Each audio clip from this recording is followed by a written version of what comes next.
Hi, this is Jimmy Thunderhands, and this is my first video on my MMA pound for pound series. And I'm going to be going over the MMA pound for pound list, maybe by year, 6 months, different points.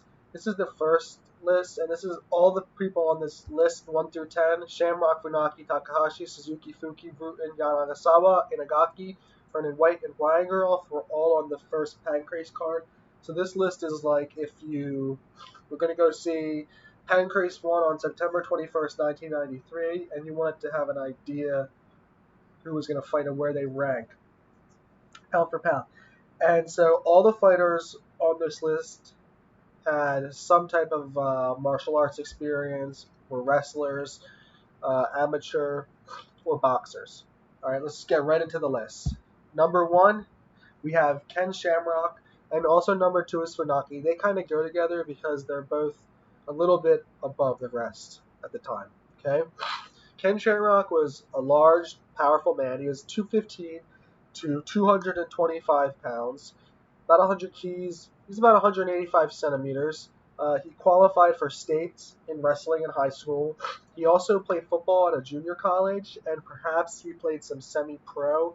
He fought an MMA rules match in 1992 on some pro wrestling card. It might have been PWFG, and it's hard to tell whether it's a work or not because he was so good. He may very well have just beat the guy that fast. You can all see that on his profile by Eric Erb. And as another fact, Ken Shamrock also said in sparring that he kicked everyone's butt, and we'll kind of believe him on that. So he's number 1. But number 2, and not by a long shot, number 1 or number 2 could go either way for either one of these guys, is Masakatsu Funaki. He was similar weight and size to Shamrock. He's listed at 6 foot, but he could have easily been 6'1". Him and Shamrock could have been very well the same size. And he was about the same weight as Shamrock, maybe just a little smaller.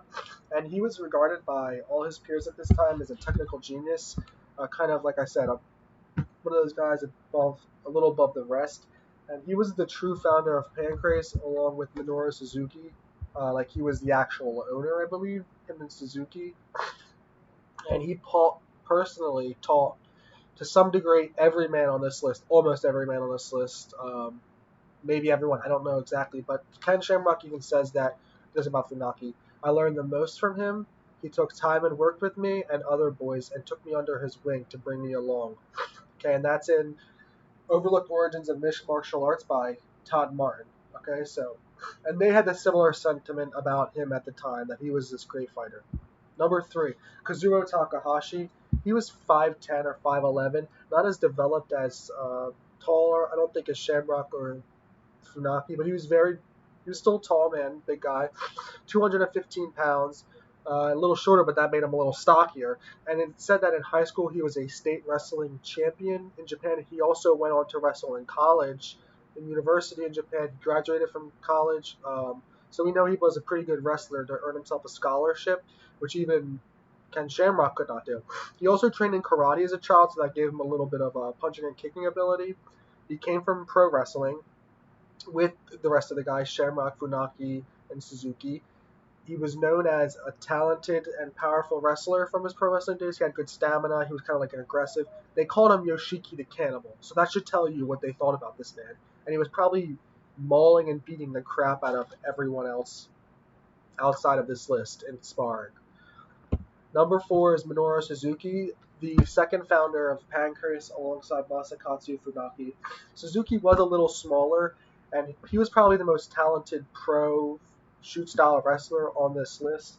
He was very good, a great technical wrestler, and he trained with Masakatsu Funaki a lot. And even at this time, in the same vein as Masakatsu Funaki, he was kind of considered technically, from a like jiu-jitsu, judo, grappling standpoint, a little better than the rest. The only reason he's lower than Kazuo Takahashi on this list is he lacked the wrestling pedigree of the 3 previous members on this list. But especially if he had the little bit more pedigree, he probably would have bumped up over Kazuo Takahashi. But as it stands, number 4, Minoru Suzuki. Number 5 is Takaku Fuke. Takaku Fuke was a little undersized, similar to Minoru Suzuki, but maybe even a little smaller than him. He's listed as 5'10", and that may even be a little generous at about 205 pounds. That may even be a little generous, although I'm sure his weight fluctuated as many of these guys did. He actually fought an MMA style match similar to the one that Ken Shamrock fought in, and the one that he fought was in 1992 against a Thai kickboxer. This shows that he was competent on his feet, and he also believed that he could use the groundwork even in a punching environment, an MMA environment.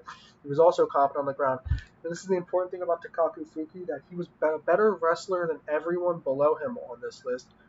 Rutten, Yanagisawa, Vernon White, Inagaki, maybe not Weingeroff, but that doesn't matter. And he was a better boxer than everyone above him on this list.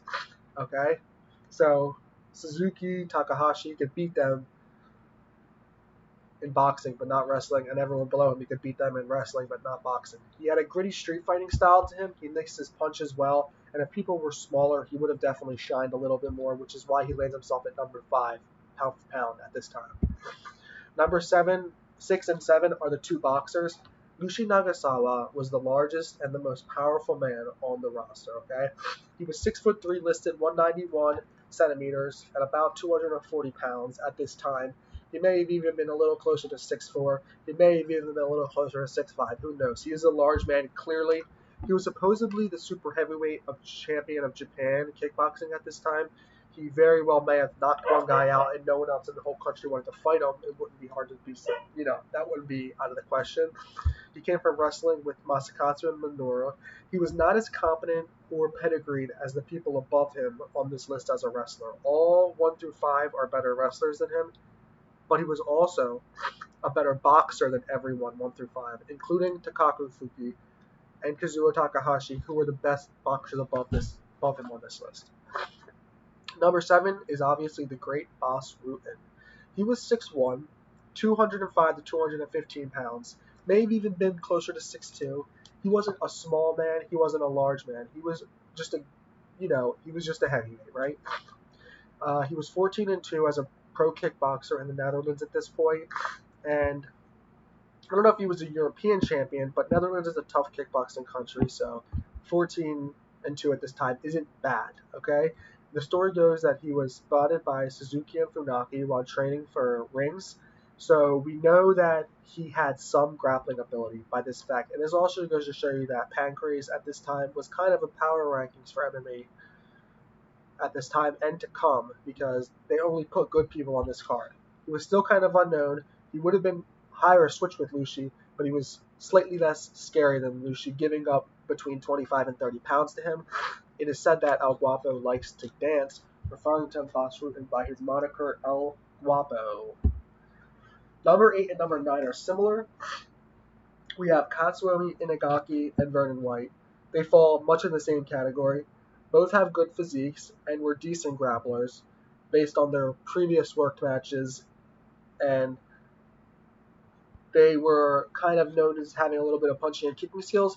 Vernon White was even like a kickboxer, not a kickboxer, but he practiced like some karate or taekwondo or something like that. So he did have a little bit of kicking skills. And he also was a member of the Lion's Den. Now again, both of these had good physiques, but they weren't big. They might have been 200 pounds, 205, maybe 210 sometimes. They were both around the 6 foot mark. And again, this is the big thing about them. They were good boxers, both of them, but they were not as good as boxers as Bas Rutten or Ryushi Yanagisawa. They probably could not be pro boxers. And they were both good grapplers and good wrestlers, maybe even better than Ryushi and Bas Rutten, but they were not better grapplers than anyone above them. So this just isn't necessarily a case of them being really great at anything. This is more of a case that they kind of skim by just because they have good mixed skills, right? These are just weaker versions of Takaku Fuke, okay? And last but not least, we have number 10, George Weingeroff. And we actually have the first Pancrase card here, so you can see all 10 of the people we just mentioned. Let's go to George Weingeroff first. He was 41 years old at this time. He was probably the weakest member, and they all recognize him to be the weakest member. He was maybe 240 pounds during this time. He's listed a little lighter than this, but watching the actual footage It's not hard to believe at this time he'd be about 245 pounds, 6'2". He was actually a high school wrestling standout, and he also wrestled in college. I do not know the college, but I'm thinking it was the University of Oklahoma. I have a source here where I actually got some of this information from, based called Oakland fan, so maybe he was. He had a pro wrestling background, like many of the other guys on here. It's unknown whether he was selected at all for being a draw because he was more of a veteran wrestler that people would recognize. His father was also a promoter, so maybe that's the reason for it. But I'm gonna say it probably wasn't because think about if they had one spot left, number 10 spot, and he really wanted it, he very well may have been able to beat all the people who wanted that 10th spot, right? He might have been able to beat them off, if you might say that. This is a conclusion. This is a Pancrase centrist list because it predates the first MMA event. It is different than the rest. It is premonitory in nature. Below is the first card. Here's the Wikipedia link, and here's how it broke down. Ken Shamrock, who was our number 1, defeats the number 2 on my list. Then Kazuo Takahashi, who was the number 3, defeats George Weingeroff quickly, who was the number 10. Then Takaku Fuke, who was our number 5, actually defeats Vernon White, who was the number 9 on our list by armbar. And then we have Bas Rutten, who defeats Ryushi Yanagisawa, who was our number 7 against the number 6. And Minoru Suzuki versus Katsuomi Inagaki, who we put at number 4. Minoru Suzuki, Katsuomi Inagaki, who we put at number 4, versus Katsuomi Inagaki, who we put at number 8. This is Jimmy Thunderhands. Thank you and have a great day.